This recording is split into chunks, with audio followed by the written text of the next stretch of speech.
নমস্কার বন্ধুরা, আজকে দেখুন একটা রেসিপি নিয়ে চলে আসছি। দেখতে পাচ্ছেন এটা কাঁচকলা হাতে নিয়েছি। এটাকে কাঁচকলাটাকে একটা চিপস বানাবো। পুরো ভিডিওটা অবশ্যই দেখতে থাকুন। কেমন লাগে অনেক রকম মানুষ তো অনেক রকম আলু আর বিভিন্ন রকম চিপস বানাতে থাকে, আর আমি হচ্ছে যে এই কাঁচকলাটা দিয়ে চিপস বানাবো।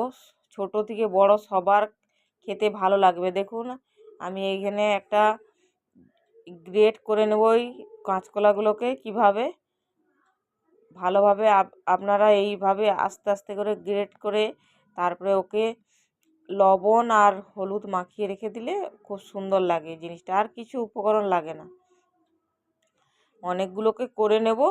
এই আপনাদের দেখাচ্ছি, এই পাতলা করে খুব কেটেছি।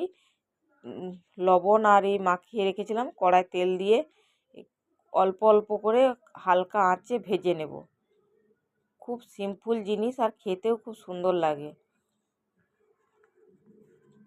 অতগুলো কলা নিয়েছিলাম, কতগুলো হয়েছে দেখুন।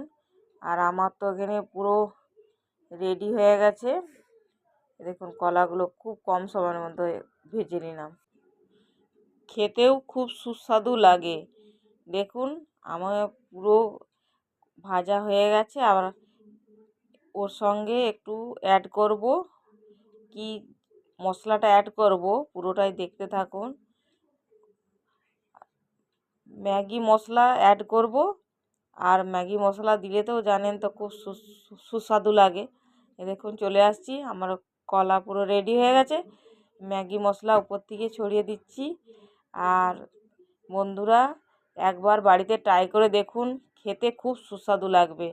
আমার ভিডিওটি কেমন লেগেছে অবশ্যই কমেন্টে জানাবেন।